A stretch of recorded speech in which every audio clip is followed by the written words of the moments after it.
Mr. GURSOY, please tell us, first of all, which is the territory you are interested mostly in your business?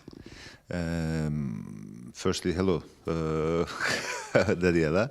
Thank you very much for this opportunity. I am mainly dealing with Middle East and lots of sort of EMEA, I would say, but with a heavy weight on Turkey, Turkish market. My area of expertise within this wide territorial scope is basically, well, predominantly treaty business, but also some fact business as well as some specialty lines which we are able to handle.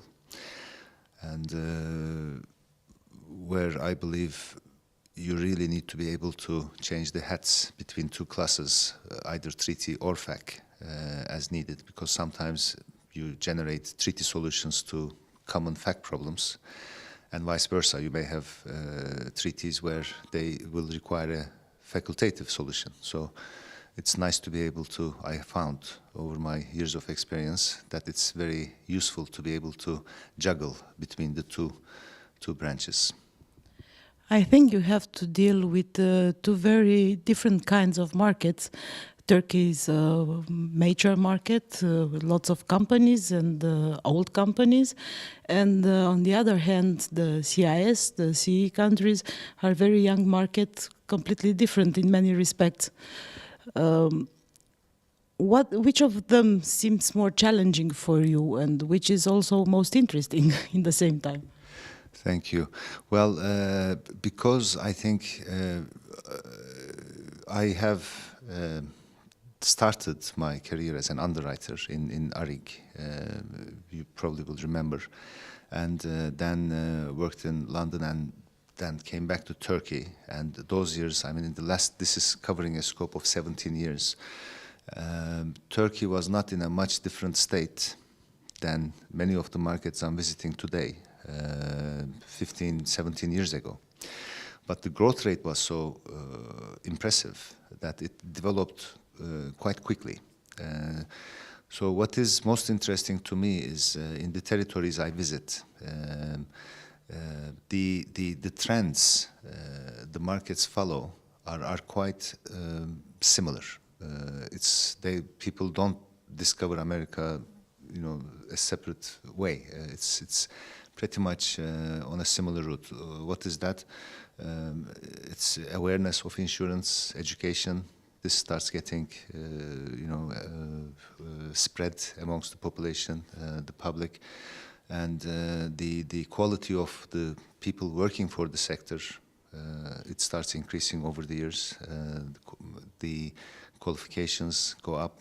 You start getting, in our part of the world, you know, academic qualifications are more important, but as the markets mature, you get a lot of professional qualifications, like CII, FCII, or equivalents in the USA. And once you get that, that really contributes to the penetration ratios and growth of business. And to have a demand, people have to be aware of what is available, and that's a learning curve, which is very much similar in all those markets, and also the changing technology, the industrialization, the development of the country. It brings with it certain risks which you tackle as it comes along. So the trend is quite similar between all these territories, and it's nice to be able to transpose, if you like, the experience of one market with the other market. And I found it quite beneficial, again, to be able to. We are here in Baden-Baden in the traditional talks before the renewals, this year renewals, and lots of specialists are of different opinions. Some of them are saying reinsurers will try very hard to keep the rates as high as possible. On the other hand, the others say there is an excess of capital in reinsurance and probably the market will go softer than now. Which is your opinion? What do you think will happen? Well, we are in a very fragile state. I mean, the economy-wise, we are still in the global recession, if you like, crisis, and most economists are of the opinion that there is no end in sight, or they can't foresee. It's as a sector, we seem to get affected first, and then also when the crisis is over, we seem to recover the last as insurance sector. So there is no financial gains. We know that underwriters are very. They are, I think, compelled to produce technical results, technical returns, because financially they are not making any money. So, however, most markets we are seeing a shrinkage of business. It's not because the business out there is necessarily decreasing, but because of the competition, the rates are going down. This I'm talking about direct insurance pricing, and the aggregates or the policy count may be going up, but the premium growth is not going up the same rate. It is in fact decreasing.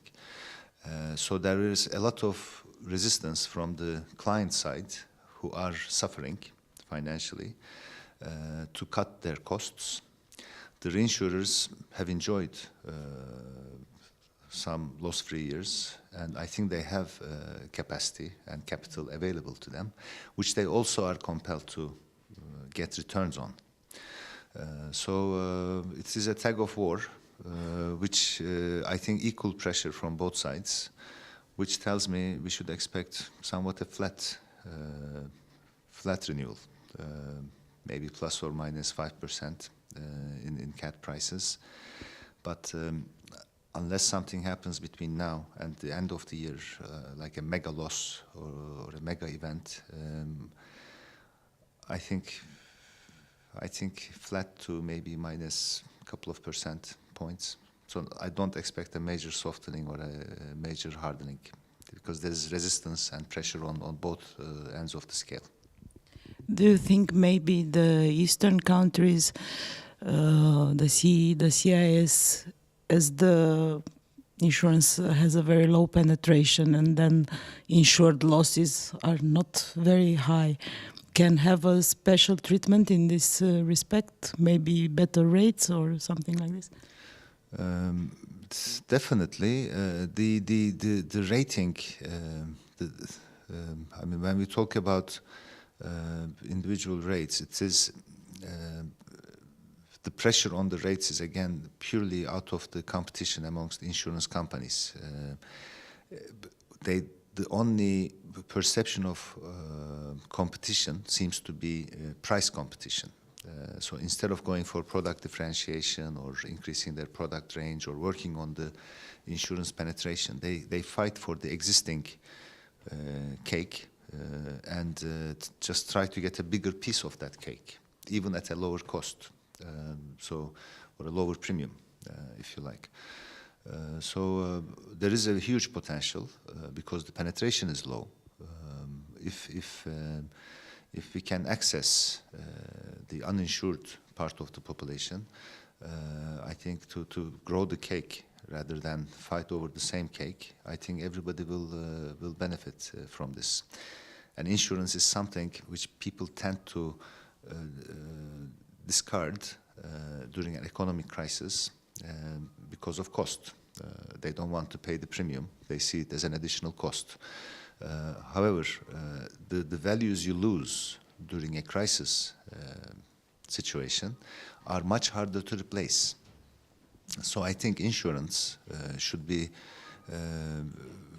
insurance companies should convince, if somebody is intending to cancel their policy, for example, because they cannot afford to pay or something, I think insurance companies should insist on keeping the business and maybe easing the payment terms. So instead of maybe making one installment or two installments, maybe spread it over 12 months. But they should really convince their clients the values they lose during a crisis period situation are much more difficult to replace. If you're jobless, you cannot afford to buy another house or another car. So it's important that you maintain proper protections in place. So there are several angles I think insurance companies can do this, but this penetration is not only an issue on the individual markets, but it's a global problem, whereas only 30% of the world's cat values exposed to cat are insured. 70% of world's cat world's assets, let's say, are not insured against cat risks. So even from a reinsurance perspective, the insurance penetration is a serious issue. And so for economic reasons, I think it's important to work these angles. Finally, I would like to ask you to tell us a few things about the Turkey market, because after all, it's your core market. As you might know, we have also published on a short report on the Turkey market together with other 24 countries in the region. And we want to know more details from you, who are coming from the middle of the things there. Yeah, I have seen that. Congratulations. It's a very nice presentation on Turkish market. We are seriously, it's, you know, the borders are disappearing slowly. You see a lot of multinationals, a lot of companies, and we are operating across the board in all countries. So Turkish market is an interesting market because the economy is showing serious growth. This year they're expecting a GDP growth of around 8.59%, which I think is second after China. So the market is growing very fast. The insurance market, on the other hand, is actually struggling because of, again, competition. You see the aggregates going up. The exposures are going up, but the premiums are decreasing, again, because of competition, as we discussed. But what is interesting about Turkey is also because of its location, it is considered a hub to access a much wider zone. You have, after China, it's the largest construction exporter, for example, Turkey. And also in terms of textile trade, it's very active. Within 2-3 hours of flight, you have access to 1.5 billion peoples from North Africa to Asia to Europe to into Russia as well. A lot of companies are moving their headquarters to Turkey. Their operations from London, from Europe, they're relocating to Turkey because of its hub characteristics. And this is obviously boosting the economy further. It's got a huge potential. I mean, that's why you see a lot of foreign multinationals moving in, and you see a lot of mergers and acquisitions, even though it's a crisis situation. There was a very recent, Sompo Japan bought FIBA Sigorta. They're about to finalize this deal. Aksigorta is in the middle of a merger,